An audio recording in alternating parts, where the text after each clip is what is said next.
En souligne, quand Jésus avait bu du vinaigre, compte tenu du contexte de l'Écriture, nous ne devrions pas en déduire que Jésus a bu du vinaigre, bien que nous sachions que dans cet événement s'est accompli ce qui a été dit par le roi David dans le psaume 69 21, qui dit 21 Ils m'ont aussi donné du fiel pour nourriture, et dans ma soif, ils m'ont donné à boire du vinaigre. Alors a-t-il bu ou non du vinaigre? N'attendez pas qu'il soit trop tard. Devenez membre de la chaîne Today et bénéficiez de réconfort et de soutien dans les moments difficiles. Cliquez sur le lien dans la description de la vidéo mardi 9 avril 2024 page 1. Rappelons-nous ce que Jésus a dit lorsqu'il célébrait la Pâque avec ses disciples, il a fait la promesse suivante. Dans Matthieu 26, 26 à 29, 26 Et pendant qu'il mangeait, Jésus prit du pain et le bénit, et il le rompit, et le donna à ses disciples, et dit, Prenez, mangez ceci est mon corps 27 Et après avoir rendu grâce, il leur donna, en disant, Buvez-en tout, 28 Car ceci est mon sang nouveau alliance,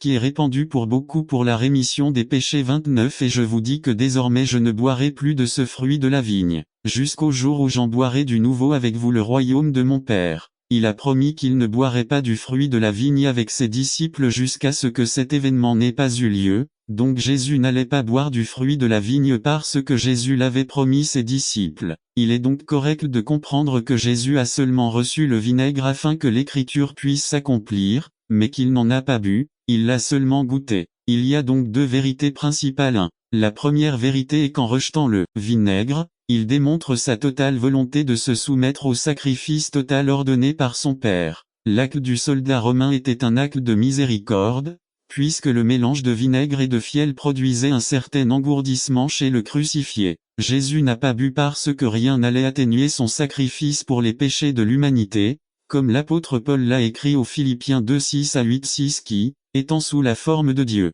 ne considérait pas l'égalité avec Dieu comme une chose faite mais il s'est rendu sans réputation, prenant la forme d'un serviteur, étant créé à l'image des hommes 8 et étant trouvé dans la forme d'un homme, il s'est humilié, devenant obéissant jusqu'à la mort, même jusqu'à la mort une croix 2. La deuxième vérité est qu'il tient sa promesse, dit Jésus, qu'il ne boira pas du fruit de la vigne avec ses disciples jusqu'au jour où j'en boirai avec vous dans le royaume de mon Père. Cette promesse reste donc en suspens car il la célébrera non seulement avec ses disciples mais avec chacun de nous qui avons eu confiance en lui comme notre sauveur personnel. Jusqu'à présent nous avons vu sa souffrance totale, voyons maintenant, de son sacrifice total. Quand Jésus eut pris le vinaigre, il dit, c'est fini, c'est fini. Dans le grec original, il s'agit d'un seul mot, tetelesté.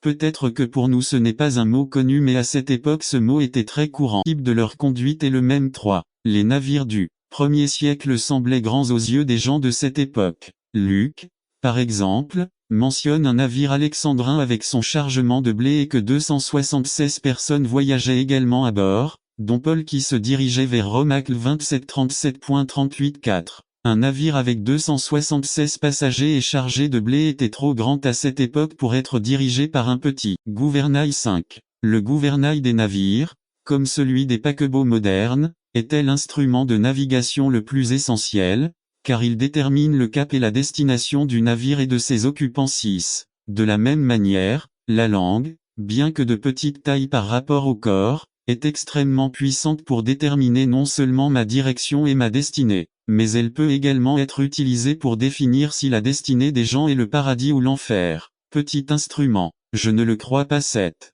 Dans 3-5a, Jacques dit, la langue est donc un petit membre, mais elle se vante de grandes choses. Cela rappelle ce que dit le psalmiste 73-9. Ils mènent le ciel contre leur bouche, et leur langue parcourt la terre 8. La langue possède un tel pouvoir de vantardise, elle est capable d'emmener quelqu'un au ciel, mais elle a aussi le pouvoir de traîner quelqu'un à travers la terre 9. L'histoire et l'expérience nous montrent à quel point il y a de la vérité dans le fait que la langue a un grand pouvoir d'encourager ou de déprimer les gens. Il a le pouvoir d'apaiser l'esprit et le pouvoir de motiver l'action 10. La langue est le petit membre capable d'élucider toutes sortes d'émotions humaines. La magie des mots a joué un rôle incalculable dans la longue histoire de la joie et de la souffrance humaine 11. Chaque progrès de l'Église se produit grâce à la langue, mais aussi toute division, combat, intrigue. Elles sont provoquées par la langue 12. Jacques ne s'attaque pas à la langue, puisque c'est l'instrument que Dieu peut utiliser pour n'attendre pas qu'il soit trop tard. Devenez membre de la chaîne Today et bénéficiez de réconfort et de soutien dans les moments difficiles. Cliquez sur le lien dans la description de la vidéo. Mardi 9 avril 2024 page 2 Très bien.